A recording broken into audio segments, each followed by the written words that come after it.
আজকে ছিল মামলাটা, আপনারা সকলেই জানেন। সেক্ষেত্রে নয়া সরকার আসার পরে আজকে মামলা, কিন্তু আজকে মাননীয় তুষার মেহতা সরকারের পক্ষ থেকেই বললেন যে মাননীয় মুখ্যমন্ত্রী কর্মচারী সংগঠনগুলোর সঙ্গে আগামী 1 জুন বসবেন। সেই পরিপ্রেক্ষিতে একটু সরকারকে সময় দেওয়া উচিত, কি ভূমিকা নেয় সরকার। আমরাও সঙ্গে সঙ্গে বলেছি আমরা জুলাই মাসে। হ্যাঁ, সেক্ষেত্রে কারণ 1.5 মাস প্রায় সুপ্রিম কোর্ট বন্ধ থাকে, এই বোধহয় 29 তারিখ থেকে বন্ধ হবে, একদম 13 তারিখ গিয়ে খুলবে।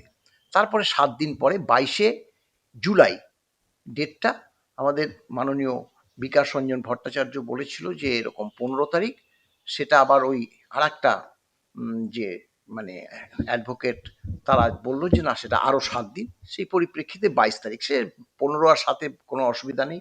তবে আমরা মনে করছি এই রাজ্যের মাননীয় মুখ্যমন্ত্রী শুভেন্দু অধিকারী, তিনি তো এই ডিএ মামলা সম্বন্ধে মারাত্মকভাবেই ওয়াকিবহাল। তিনি চেয়েছিলেন, বারবার চেয়েছিলেন যে এই রাজ্যের মুখ্যমন্ত্রী একদম হারুক ডিএ মামলা, এবং সেটা সত্যি হেরেছে 7 বার। দাদা বলল যে 7 বার না, মানে বলা যায় একটা ইন্টারিমেও কিন্তু হেরেছে, অর্থাৎ সর্বোচ্চ আদালতে একবার ইন্টারিম রায় আমাদের পক্ষে গেছে, প্লাস মূল রায়, এছাড়া আরও 6টা রায়, ট্রাইব্যুনালে 2 বার এবং সর্বোচ্চ উচ্চ আদালতে 4 বার।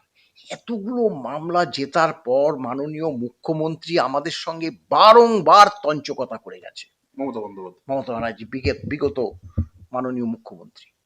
এখন এই ব্যাপারটা যদি খুব সহজে আমাদের সঙ্গে 1 তারিখে মিটিং আছে, বারবার বলছি, কর্মচারী সমাজকেই বলছি, আমাদের আশা এই যে জুলাই মাসে যে মানে মামলাটার পরবর্তী ডেট হলো, সেখানে গিয়ে যাতে আমরা বলতে পারি যে আমরা স্যাটিসফাইড, আমাদের সরকার আমাদের যা দাবি ছিল, সর্বোচ্চ আদালত যে রায় দিয়েছিল তার মান্যতা আমাদের দিয়েছে।